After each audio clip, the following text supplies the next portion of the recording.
নমস্কাৰ মৰমৰ ছাত্ৰ ছাত্ৰীসকল।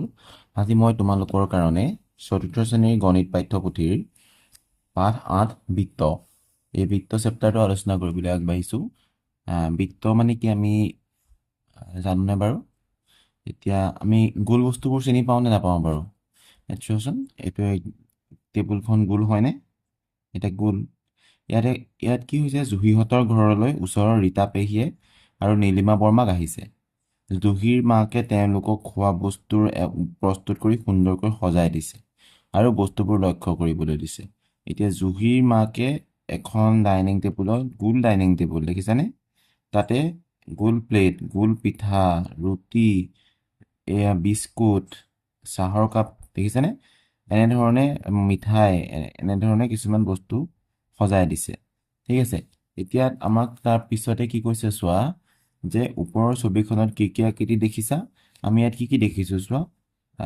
আকৃতি বুলি কওঁতে আমি এইটো এটা দেখিছোঁ, এনেধৰণৰ গোল গোল আকৃতি দেখিছোঁ, হয় নহয়? গোল গোল আকৃতিবোৰৰ নাম আমি দিব পাৰিম বৃত্ত। ঠিক আছে, আৰু এনেকৈ চাৰিচুকীয়া সমান আকৃতিবিলাকক আমি ক'ম বৰ্গ। মনত ৰাখিবা এইবিলাকৰ নাম। আৰু যদি এনে চাৰিচুকীয়া হ'লেও যদি এনেকৈ দীঘলীয়া হয়, ইয়াক আমি ক'ম ৰম্বাস। ঠিক আছে, এইবিলাক আকৃতি আমি এনেধৰণৰ আকৃতি আমি দেখা পাইছোঁ। এতিয়া তাৰ পিছত আকৌ কি কৈছে চোৱা, ওপৰৰ ছবিখনত দেখা ঘূৰণীয়া বস্তুবোৰৰ নাম লিখা। গোল গোল বা ঘূৰণীয়া ঘূৰণীয়া বস্তুবোৰৰ নাম লিখিব দিছে। এই ঘূৰণীয়া বস্তুবিলাকৰ নাম কি? বিস্কুট হয়নে? প্লেট, এইবিলাক প্লেটবোৰ হয়। ৰুটিকেইটা ঘূৰণীয়া বা গোল হয়, হয়নে? টেবুলখন, এই গোটেই টেবুলখন গোল, হয়নে নহয়? তাৰ পিছত কৈছে আকৌ বাতি, এইটো চোৱাচোন, এইটো বাতি এটা দেখিছোঁ। এইটো পিঠা, হয়নে? এইটো এটা পিঠা। এইবোৰ গোল গোল দেখা পাইছোঁ। তোমালোকেও চৌপাশত দেখা ঘূৰণীয়া বস্তু চাৰিবিধৰ নাম লিখা বুলি কৈছে। চাৰিওফালে দেখা পোৱা তোমালোকে কিছুমান ঘূৰণীয়া বস্তুৰ নাম লিখিব লাগে। ঘড়ী হয়, হয়নে? মই এনেই তোমালোকক উদাহৰণ হিচাপে দিছোঁ, তোমালোকে বেলেগো লিখিব পাৰা। ঘড়ী, ডলা, চকা, বল, এইকেইটা ঘূৰণীয়া নহয় জানো? হয়নে নহয়? এতিয়া কি কৈছে, ওপৰত দেখা পোৱা যিকোনো দুবিধ ঘূৰণীয়া বস্তুৰ ছবি আঁকা বুলি কৈছে। ওপৰত দেখাছ, মই তোমালোকৰ ইয়াৰ পৰা বিস্কুটটো আৰু ৰুটিটোকে আঁকিছোঁ। তোমালোকে বেলেগো আঁকিব পাৰা। এইটো বিস্কুট, এইটো ৰুটি, হয়নে? এনেধৰণে তোমালোকে অংকন কৰিব পাৰা। ইয়াৰ পিছত কৈছে এতিয়া সিপিঠিত ক্ৰিয়াকলাপ চাওঁ আহা। এতিয়া তোমালোকক এই পিঠিলৈ যাবলৈ দিছে, তাত ক্ৰিয়াকলাপ 1 বুলি এটা দিছে। চোৱা কি কৈছে, তোমালোকক এটা কাৰ্য কৰিব দিছে, নিজে হাতে কামে এটা কাৰ্য কৰিব দিছে। তাত তোমালোকক প্ৰয়োজনীয় সামগ্ৰী হৈছে কি? এপাত খাৰু লাগিব, এখিলা কাগজ লাগিব, পেঞ্চিল, সূতা আৰু কেঁচি, এইকেইটা বস্তু লাগিব। এডাল পেঞ্চিল লাগিব, কেঁচি এখন লাগিব, সূতা লাগিব, কাগজ আৰু এডাল খাৰু, এপাত খাৰু লাগিব। ঠিক আছে, এতিয়া কি কৈছে, এপাত খাৰু লোৱা আৰু খাৰু পাত কাগজখিলাত বহুৱাই চিত্ৰ 1ত দেখুওৱাৰ দৰে চাৰিওফালে পেঞ্চিলেৰে আঁকা। এখন কাগজৰ ওপৰত খাৰু বহুৱাই লৈ তাক তুমি চাইডে চাইডে পেঞ্চিলেৰে অংকন কৰিবা। কেনেকুৱা আকৃতি পাবা? গোল নহয় জানো? আৰু সেই যে কাগজখিলাত তোমালোকে এটা ঘূৰণীয়া আকৃতি পাবা, আৰু সেই ঘূৰণীয়া আকৃতিটোৰ নামেই হৈছে বৃত্ত। এই যে ঘূৰণীয়া আকৃতি এটা আমি পাম খাৰু পাতৰ নিচিনা, আৰু সেই ঘূৰণীয়া আকৃতিটোকে আমি বৃত্ত বুলি কওঁ। ঠিক আছে, মনত ৰাখিবা। আমি এতিয়া সেই যোনটো পাঠৰ নাম পঢ়িছোঁ, সেই পাঠটোৰ নামেই বৃত্ত। গতিকে আমি এই পাঠটোত ঘূৰণীয়া ঘূৰণীয়া বস্তুৰ কথাই পঢ়িব লাগিব। এতিয়া বৃত্তটোৰ কাগজখনৰ পৰা কাটি দিয়া। কেঁচিখনে চাইডে চাইডে আমি বৃত্তটোক ধুনীয়াকৈ এনেধৰণে কাটি দিবলৈ দিছে। কাটি দিয়াৰ পিছত কি হ'ব চোৱা, বৃত্তাকৃতিৰ কাগজ টুকুৰা সমানে দুভাঁজ হোৱাকৈ ভাঁজ কৰা এই চাৰিত চোৱা, এই মাজেদি সমানে দুভাঁজ কৰি দিছে, হয় নহয়? আৰু ভাঁজ কৰা কাগজ টুকুৰা খুলি দিয়া আৰু ভাঁজটোৰ ওপৰত এডাল আঁচ টানা। আৰু এই যে ভাঁজটো পাবা, ভাঁজটোৰ ওপৰত স্কেল ব্যৱহাৰ কৰি এডাল আঁচ টানিবলৈ দিছে। ঠিক আছে, এই যে আঁচডাল চিত্ৰত দেখুওৱাৰ দৰে সূতাৰে জুখি উলিওৱা। এতিয়া তোমাক চোৱা, ইয়াতে সেই আঁচডালৰ ওপৰত দুফালে আমি হাতেৰে ধৰি সূতাডাল জুখিলোঁ, হয়নে? সূতাৰে জুখি উলিয়ালোঁ। আৰু বৃত্তাকৃতিৰ কাগজ টুকুৰা বিভিন্ন ধৰণে সমানে দুভাগ হোৱাকৈ ভাঁজ কৰা। তাৰ পৰা এনেকৈ আছিলে, আকৌ আমি উল্টা ফালে ভাঁজ কৰিলোঁ। সেই মাজত সম্পূৰ্ণ মাজেৰে ভাঁজ কৰিম দেই ভাঁজ কৰিব দিছে আৰু সেই প্ৰতিটো ভাঁজৰ ওপৰত আঁচ টানা গৈছে প্ৰতিটো ভাঁজৰ ওপৰত আমি আঁচ টানিলোঁ ঠিক আছে এতিয়া কি কৈছে চোৱা আৰু সূতাবোৰ আঁচবোৰ সূতাৰে জোখা এই সূতাডালে যে তুমি আঁচডাল জুখিছিলা প্ৰত্যেকডাল আঁচ তুমি সূতাৰে জুখি চাব পাৰা আৰু সেই সূতাডালে প্ৰতিডাল আঁচৰ দূৰত্ব আমি সমানে পাম প্ৰথমতে আমি যদি 3 সেণ্টিমিটাৰ পালোঁ বা যিমানকণ পাম সূতাডাল সেই সিমান হিচাপতে সূতাডাল প্ৰত্যেকটো আঁচৰ ওপৰতে যদি প্ৰত্যেকডাল আঁচৰ ওপৰতে আমি যদি সূতাডাল লৈ যাওঁ তেনেহ'লে আমি একেই পাম ঠিক আছে মানে দূৰত্বটো বা সূতাডালৰ দৈৰ্ঘ্যটো সমানেই হ'ব এই মনত ৰাখিবা এই যে ইয়াৰ পৰা ইয়ালৈকে সূতাডালে আমি বৃত্তৰ এই মাজৰ বিন্দুটো কেন্দ্ৰবিন্দু বুলি কয় মনত ৰাখিবা দেই কি কৈছে কটাকটি কৰা ঠাইত এটা ফুটা দিয়া এটা ফুট দিয়া আৰু এই ফুটটোৱে হৈছে বৃত্তটোৰ কেন্দ্ৰ এই আঁচবিলাকে য'ত কাট কৰিব এই যে এনেকৈ ফুট দিব দিছে আৰু এই ফুটটোৱে হ'ল কেন্দ্ৰ ইয়াৰ নামটো কেন্দ্ৰ বৃত্তটোৰ তেনেহ'লে কি থাকে সোঁ মাজতে এটা ফুট দি পেলাই আমি তাক কেন্দ্ৰটো চিনাক্ত কৰিব পাৰোঁ ঠিক আছে এতিয়া কেন্দ্ৰৰ মাজেৰে যোৱা প্ৰতিডাল আঁচেই হৈছে বৃত্তটোৰ ব্যাস মনত ৰাখিবা কেন্দ্ৰটোৰ মাজেৰে এই কেন্দ্ৰৰ মাজেৰে এইফালে এটা লাইন গ'ল এইফালে লাইন গ'ল এইফালে লাইন গ'ল এই যে ইটো মূৰৰ পৰা সিটো মূৰলৈ আমি যদি এডাল এডাল ৰেখা অংকন কৰোঁ এইডাল এডাল ব্যাস এইডাল এডাল ব্যাস এইডাল এডাল ব্যাস আমি যদি কেন্দ্ৰৰ মাজেৰে এনেধৰণে অংকন কৰোঁ ইয়াতো এডাল ব্যাস হ'ব আৰু তুমি যিমান মন যায় ব্যাস আঁকিব পাৰা ঠিক আছে এতিয়া আমি মনত ৰাখিব লাগিব এটা বৃত্তৰ মাজেৰে আমি অসংখ্য ব্যাস অংকন কৰিব পাৰোঁ যিমান মন যায় আমি সিমান ব্যাস অংকন কৰিব পাৰোঁ ঠিক আছে আৰু সেই আমি ঠিক তেনেধৰণে আৰু এটা কথা মনত ৰাখিম চোৱা এইখিনিতে মই তোমালোকক দেখুৱাই দিছোঁ যদি বৃত্তটোৰ কেন্দ্ৰ হয়নে এইটো কেন্দ্ৰৰ পৰা আমি সোঁ মাজেৰে এনেকৈ পাৰ নকৰোঁ কেন্দ্ৰৰ পৰা আমি কাষলৈকে যদি এনেকৈ এডাল ৰেখা অংকন কৰোঁ ইয়াৰ নামটো হ'ব ব্যাসাৰ্ধ মনত ৰাখি থবা ব্যাসাৰ্ধ এই ব্যাসাৰ্ধটো ব্যাসৰ আধা ব্যাস হ'লে সম্পূৰ্ণ হ'ব আৰু ব্যাসাৰ্ধ হ'লে তাৰ আধা হ'ব মনত ৰাখিবা দেই ব্যাস আৰু ব্যাসাৰ্ধৰ পাৰ্থক্যটো জানিব লাগে এতিয়া পিছৰ পৃষ্ঠাত আছে ক্ৰিয়াকলাপ 2 বুলি ক্ৰিয়াকলাপ 2নো কি আছে আমি চাওঁ আহাচোন ক্ৰিয়াকলাপ 2ত কৈছে এখন বৰ্গাকৃতিৰ কাগজ লোৱা তলৰ চিত্ৰ দেখুওৱা ধৰণে দুভাগ মানে দুবাৰ ভাঁজ কৰিব দিছে বৰ্গাকৃতি মানে কি হয় সকলো ছাইড সমান চাৰিডাল ছাইডেই সমান তাক তুমি প্ৰথমতে এনেধৰণে মাজদি এডাল ৰেখা আছে বুলি ভাবি তাক এবাৰ এনেকৈ ভাঁজ কৰা এই ভাঁজটোক আকৌ এনেকৈ পেলাই এই ছাইডটো এইফালে আনি পেলাই ভাঁজ কৰি পেলাই মিলাই এনেকৈ ধৰণে বনাবলৈ দিছে মানে তুমি এটা ডাঙৰ বৃত্তক দুভাঁজ কৰি এটা ডাঙৰ বৰ্গক দুভাঁজ কৰি সৰু বৰ্গ এটা হিচাপত দুভাঁজ কৰিবলৈ দিছে ঠিক আছে ইয়াৰ পিছৰ স্তৰটো দ্বিতীয় স্তৰত কি কৈছে চোৱা যে এতিয়া ক চুকত স্কেলডাল থৈ তলত দেখুওৱাৰ ধৰণে জোখ লোৱা এই ক চুকটোৰ পৰা খ চুকলৈ তুমি ইয়াৰ পৰা ইয়ালৈ স্কেলডাল লোৱা ইয়াত দেখিছানে 3 সেণ্টিমিটাৰ 1 2 3 সেণ্টিমিটাৰ হ'ল স্কেলডাল কৰ পৰা খলৈ দূৰত্ব 3 সেণ্টিমিটাৰ এতিয়া চিত্ৰত দেখুওৱাৰ দৰে স্কেলডালৰ প্ৰথম দাগটো ক চুকটোত স্থিৰ কৰি স্কেলডালৰ আনটো মূৰ কাগজখনৰ ওপৰত ঘূৰাই 3 সেণ্টিমিটাৰ দূৰে দূৰে ফুট দিয়া এই স্কেলডাল তুমি এনেকৈ অকণ ইয়াতে এইটো একে জেগাতে ৰাখিবা ৰাখি স্কেলডাল এইফালে ঘূৰাই 3 সেণ্টিমিটাৰ য'তেই পোৱা তাত এটা ফুট আকৌ স্কেলডাল এনেকৈ ধৰিলা 3 সেণ্টিমিটাৰ য'ত পোৱা ত'তে ফুট এনেকৈ ফুট দি তোমাৰ সম্পূৰ্ণ ফুট দিবলৈ দিছে এনেধৰণে এতিয়া সেই যে ফুটকেইটা দিলা ফুটকেইটাত তুমি কেঁচিখনেৰে কাটিব লাগিব এতিয়া ফুটবোৰ সংযোগ কৰা ফুটবোৰ যেতিয়া আমি লগ লগাই দিলে আমি এনেকৈ এডাল ৰেখা পাম সংযোগ কৰি পোৱা বেকা আঁচডালৰ ওপৰে কাগজখন কেঁচিৰে কাটা এতিয়া আমি কেঁচিৰে ইয়াক ধুনীয়াকৈ এনেধৰণে কাটি দিব দিছে তাৰপিছত কৈছে কাগজৰ জাপটো খুলি দিয়া যিহেতু 4টা ভাঁজ হৈ আছিলে প্ৰথমতে আমি ভাঁজ কৰিছিলোঁ না এনেকৈ দুভাঁজ হৈছিলে আকৌ ইয়াক দুভাঁজক আকৌ দুভাঁজ কৰি দিলোঁ 4 ভাঁজ হ'ল এতিয়া খুলি দিয়াৰ পিছত কি হ'ব ঘূৰণীয়া আকৃতি এটা পাম সেই ঘূৰণীয়া আকৃতিটো বৃত্ত আকৃতি বুজি পালা আমি মানে বৰ্গৰ পৰাও আমি স্কেল ব্যৱহাৰ কৰি এনেধৰণে 3 সেণ্টিমিটাৰ ল'লোঁ বা 4 সেণ্টিমিটাৰ ল'লোঁ যিয়ে নলওঁ সেইটো আমি সেই হিচাপত প্ৰথম যিমানটো সেণ্টিমিটাৰ পাম সিমানটো সেণ্টিমিটাৰতে আমি কাটি ল'ম আৰু সেই কটাটোত সম্পূৰ্ণ এডাল আঁচ দি আমি কেঁচিৰে কাটি দিম খুলি দিলে আমি এটা বৃত্ত আকৃতিয়ে দেখা পাম আৰু সেই বৃত্ত আকৃতি মানে কি গোল আকৃতি ঠিক আছে মনত ৰাখিবা এই যে ইয়াৰ পৰা ইয়ালৈকে 3 সেন্টিমিটাৰ হৈছিলে মানে ইয়াৰ পৰা ইয়ালৈকে 3 সেন্টিমিটাৰ গতিকে ইয়াৰ ব্যাসাৰ্ধ হ'ব 3 সেন্টিমিটাৰ মানে ইয়াৰ পৰা ইয়ালৈ 3 সেন্টিমিটাৰ ব্যাস বুলি ক'লে এইফালেও 3 সেন্টিমিটাৰ আছে মানে সম্পূৰ্ণ ইয়াৰ পৰা ইয়ালৈ এডাল আঁচ মাৰিলে আমি ব্যাস বুলি কওঁ আৰু ব্যাসটো হ'ব 6 সেন্টিমিটাৰ ব্যাসাৰ্ধ সদায় আধা হয় ব্যাসটো সদায় দুগুণ হয় ব্যাসাৰ্ধ 3 হ'লে ব্যাস হ'ব 6 ঠিক আছে এতিয়া তোমালোকৰ পিছৰ ক্ৰিয়াকলাপটোলৈ যাওঁ বোলাচোন ক্ৰিয়াকলাপ 3 ক্ৰিয়াকলাপ 3ত কি কৈছে চোৱা প্ৰয়োজনীয় সামগ্ৰী কি লাগিব এখন কাৰ্ডবোৰ্ড লাগিব এখন ডাঙৰ কাগজ লাগিব দুডাল পেন্সিল লাগিব এডাল সূতা লাগিব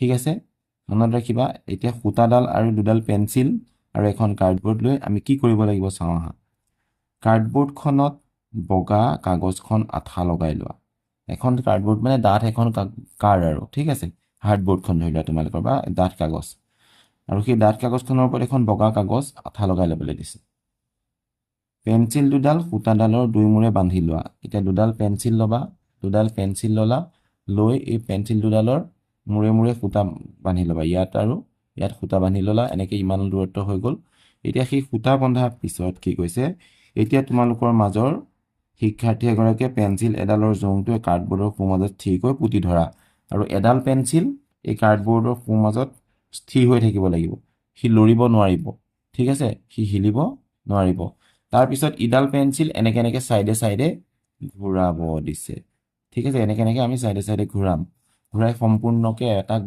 ঘূৰণীয়া পাম ঠিক আছে ইয়াত কি কৈছে চোৱা যে আন এগৰাকী শিক্ষাৰ্থীয়ে সূতাডালৰ আনটো মূৰ বান্ধি থোৱা পেন্সিলডাল পোনকৈ টানি ধৰা আৰু স্থিৰ কৰি থোৱা পেন্সিলডালৰ চাৰিওফালে কাগজখনত দাগ পৰাকৈ সম্পূৰ্ণ এপাক ঘূৰোৱা আৰু সেই যে মই কৈছিলোঁ ইটো আমি যোনডাল মাজত ৰাখিম মাজৰডাল নহয় ইডাল পেন্সিল আমি সম্পূৰ্ণৰূপে এপাক ঘূৰাম এই পেন্সিলডাল জেগাতে থাকিব এই পেন্সিলডাল আমি এনেকৈ একপাক ঘূৰাই দিম ঘূৰাই দিয়াৰ লগে লগে এইটো এটা কি সৃষ্টি হ'ল গোল আৰু গোল আকৃতিক আমি বৃত্ত বুলি কওঁ হয় নহয় এতিয়া চোৱা বৃত্ত পালোঁ আৰু ঘূৰাওঁতে মন কৰিবা যাতে সূতাডালৰ সোঁমাজৰ পেন্সিলডাল পাক নাখায় আৰু পাক নোখোৱাবা পাক যদি খাই যায় সি সৰু হৈ যাব পাক নোখোৱাকৈ অকণমান ঢিলাকৈ বান্ধিব লাগিব বৃত্তটোৰ সোঁমাজত পোৱা পেন্সিলৰ ফুটাটোৱে হৈছে বৃত্তটোৰ কেন্দ্ৰ আৰু বৃত্তৰ কেন্দ্ৰ বুলি ক'লে আমি মাজত বুজাওঁ হয় নহয় আৰু সেই সোঁমাজততো এইটো স্কেলডাল মাজৰ পেন্সিলডাল উঠাই দিলে এটা গোল পাম নাই এটা সেই ফুট পাম সেই ফুটটোকে আমি বৃত্তৰ কেন্দ্ৰ বুলি কওঁ আমি অকণমান আগত পঢ়ি আহিছোঁ যে বৃত্তৰ মাজৰ বিন্দুটোক আমি কেন্দ্ৰ বুলি কওঁ কেন্দ্ৰটোৰ পৰা চিত্ৰ দেখুওৱা ধৰণে আঁচ টানা আৰু স্কেলৰ সহায়ত আঁচবোৰৰ জোখ লোৱা আমি এনেধৰণে আঁচ টানিব পাৰোঁ সেই আঁচডাল জোখ ল'লোঁ ঠিক আছে আকৌ ধৰি লোৱা এইটোৱে পালোঁ যেনিবা আমি এডাল এনেকৈ কেন্দ্ৰৰ মাজেৰে এডাল অংকন কৰিলোঁ এইডালক ব্যাস বুলি ক'ম ব্যাসডাল কিমান চেণ্টিমিটাৰ পালোঁ আকৌ তাৰপিছত আমি ব্যাসাৰ্ধ কেনেকৈ পাওঁ হয় নহয় এনেকৈ এইটো আমি এতিয়া কৰিম তাত কি কৈছে চোৱা বৃত্ত এটাত কিমানডাল ব্যাসাৰ্ধ আঁকিব পাৰি এই প্ৰশ্নটোৰ উত্তৰ প্ৰথমতে দিয়াচোন এইমাত্ৰ মই তোমালোকক ব্যাসাৰ্ধ শিকাই আহিলোঁ যে আঁচবোৰ সমান জোখৰ হয়নে নহয় এতিয়া সেই যে আঁচবোৰ টানিম কেন্দ্ৰটোৰ পৰা চিত্ৰ দেখুওৱাৰ ধৰণে আঁচ টানিব দিছে কেন্দ্ৰটোৰ পৰা বুলি কওঁতে মই তোমালোকক ইতিমধ্যে কৈ আহিছোঁ ব্যাসাৰ্ধ কথা হয় নহয় এই কেন্দ্ৰৰ পৰা তোমাৰ যেনি মন যায় এইফালে আঁকা এইফালে আঁকা এইফালে আঁকা এইবোৰ হ'ল ব্যাসাৰ্ধ আৰু ব্যাসাৰ্ধবোৰ সদায় সমানেই হ'ব ব্যাসটো যেনেধৰণে সমান হয় ব্যাসাৰ্ধও এটা বিন্দুৰ পৰা এটা বিন্দুলৈ সদায় সমান হয় ঠিক আছে এতিয়া ইয়াত সুধিছে আঁচবোৰ সমান হয়নে হয় আৰু এই আঁচবোৰৰ নামেই হ'ল বৃত্তটোৰ ব্যাসাৰ্ধ মনত ৰাখিবা মই তোমালোকক ইতিমধ্যে কৈ আহিছোঁ যে বৃত্তটোৰ ব্যাসাৰ্ধ কি বৃত্তৰ ব্যাসাৰ্ধ বুলি ক'লে আমি কাক বুজোঁ ঠিক আছে এতিয়া আমি ইয়াৰ পিছৰ প্ৰশ্নকেইটা কৰিম এতিয়া কৈছে কাষৰ বৃত্তটোত বুলি কৈছে ব্যাসৰ জোখ 10 চেণ্টিমিটাৰ ব্যাসাৰ্ধৰ জোখ আমি উলিয়াওঁ আহাচোন এতিয়া এই কাষৰ বৃত্তটোক যে মই তোমালোকক এতিয়া দেখুৱাইছিলোঁ আমি পোনে পোনে যদি হিচাপ কৰোঁ এতিয়া চোৱা এই স্কেলডাল যদি আমি ব্যৱহাৰ কৰিম এই সৰু সৰু ছাইডবিলাকক আমি চেণ্টিমিটাৰ বুলি কওঁ এই ডাঙৰ 8, 9, 12লৈকে আছে এইটো ইঞ্চি আমি এইটো ব্যৱহাৰ নকৰোঁ এই সৰু ছাইডটোহে ব্যৱহাৰ কৰিম এই চোৱা একৰ পৰা আছে দেখিছা একৰ পৰা থকা এই আমি ছাইডটো ব্যৱহাৰ কৰিম এতিয়া চোৱা ইয়াৰ পৰা একলৈকে 1 চেণ্টিমিটাৰ একৰ পৰা 2লৈকে 2 চেণ্টিমিটাৰ তাৰপিছত 3 চেণ্টিমিটাৰ এনেধৰণে দাগবোৰ আছে দেখিছা এতিয়া আমি প্ৰথমতে কি কৰিম চোৱা ইয়াত আমি কি কৰিম, বৃত্তৰ কেন্দ্ৰটোতো আছেই, কেন্দ্ৰৰ মাজেৰে আমি এনেধৰণে এডাল ৰেখা অংকন কৰি বা আমি হিচাপ কৰি চাব পাৰিম যে কিমান চেণ্টিমিটাৰলৈকে গৈছে, 0ৰ পৰা 1, 1ৰ পৰা 2, 3, 4। গতিকে এইডাল হ'ল ব্যাস, হয় নে নহয়? গতিকে ব্যাসটো আমি লিখিম 4 চেণ্টিমিটাৰ। ঠিক আছে, তাৰপিছত যদি আমি চাওঁ ইয়াৰ আধা, এই আধাটো 4 আধা সদায় 2 হ'ব, কাৰণ ব্যাসাৰ্ধডাল আধা হয়। চোৱা, ইয়াৰ পৰা ইয়ালৈকে তাৰ আধা হৈছে মানে 2 চেণ্টিমিটাৰ। গতিকে ব্যাসাৰ্ধ লিখিম 2 চেণ্টিমিটাৰ। বৃত্তৰ ব্যাসৰ যোগ ব্যাসাৰ্ধৰ কিমান তেনেহ'লে? এতিয়া বৃত্তৰ যে আমি এই ব্যাসডাল পালোঁ, ব্যাসডাল ব্যাসাৰ্ধৰ কিমান হ'ব? দুগুণ হ'ব। এইডাল ব্যাস আৰু ইয়াৰ আধা হ'লে ব্যাসাৰ্ধ। ব্যাসডাল ব্যাসাৰ্ধৰ এইফালে এগুণ, এইফালে দুগুণ।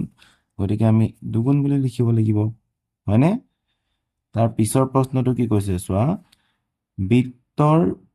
বৃত্তৰ ব্যাসাৰ্ধ যোগ ব্যাসৰ কি?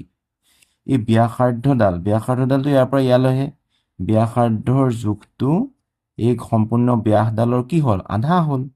আধাহে হ'ল, সম্পূৰ্ণ হ'বলৈ হ'লে আৰু লাগিব।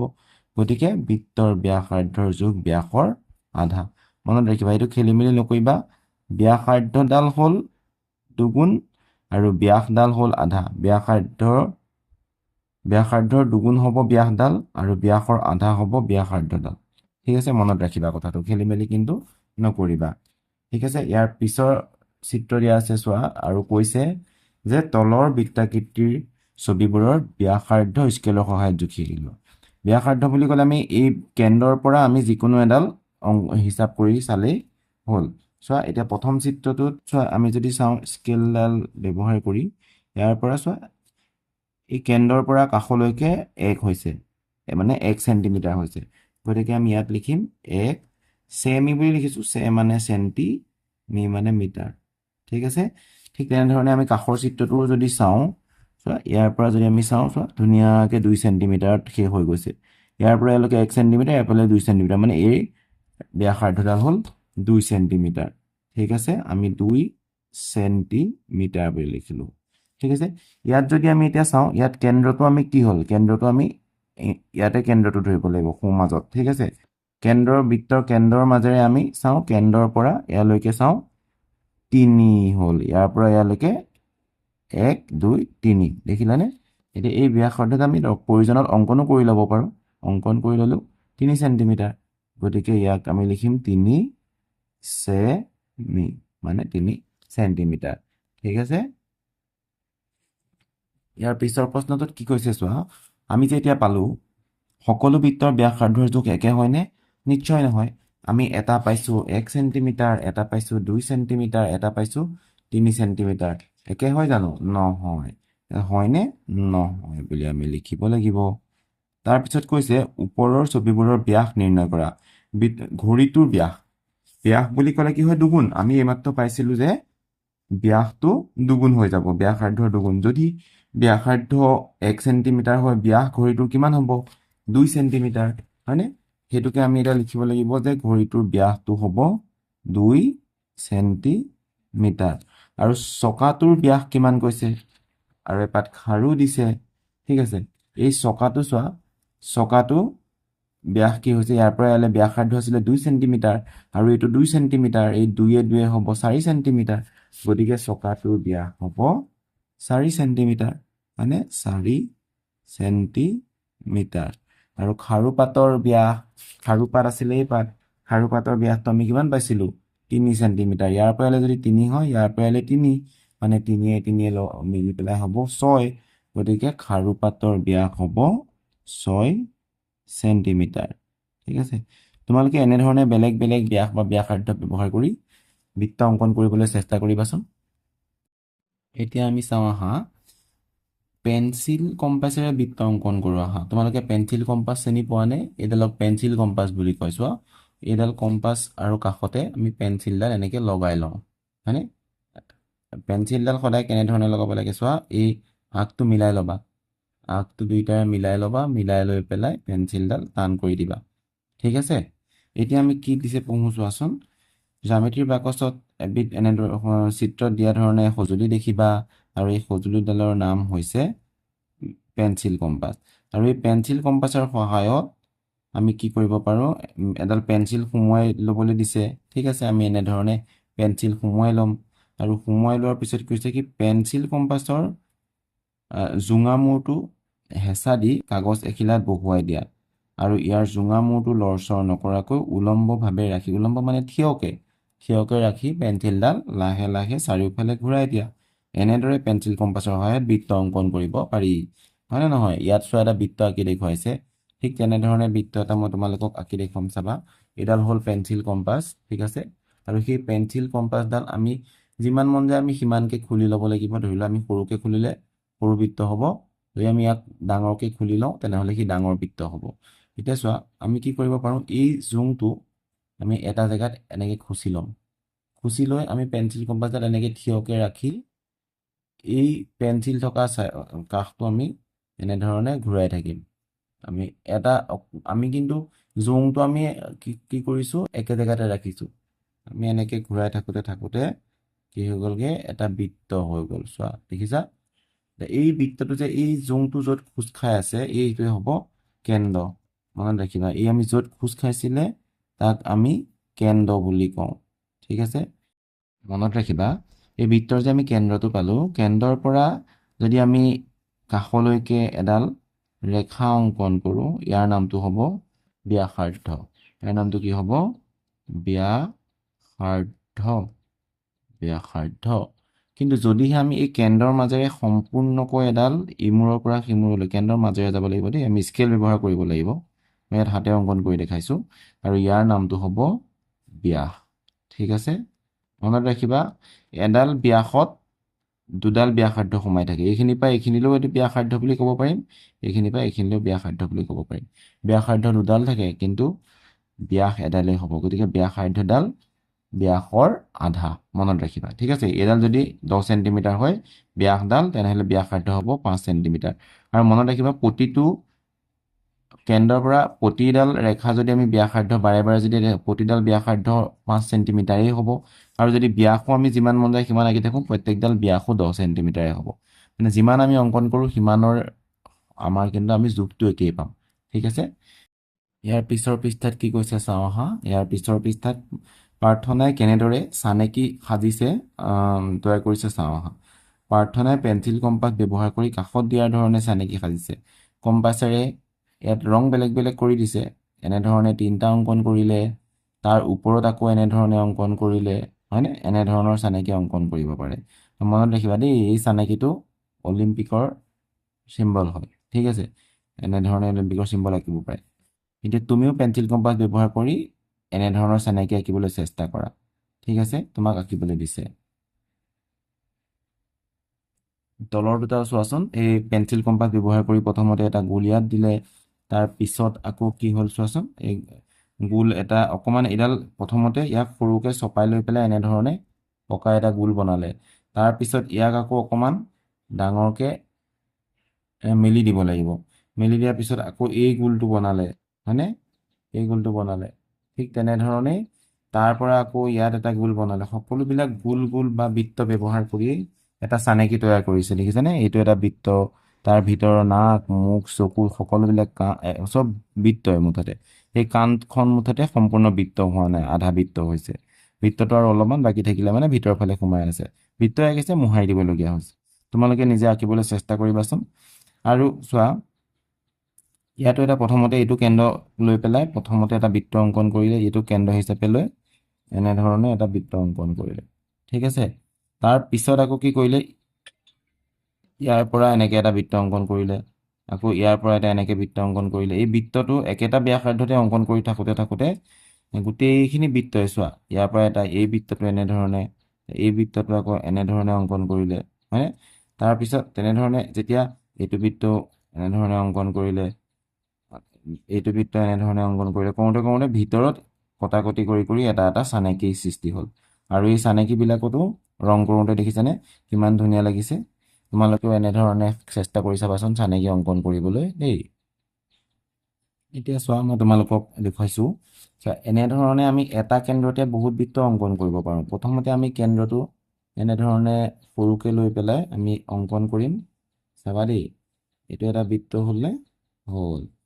এই বৃত্তটোৰ পৰা যদি আমি একেটা কেন্দ্ৰতে যদি আমি ইয়াক অকণমান এনেকৈ বহলকৈ মেলি দিওঁ, চোৱা আকৌ এটা বৃত্ত হ'ল। দেখিলা? এনেধৰণে দুটা আঁকিলোঁ।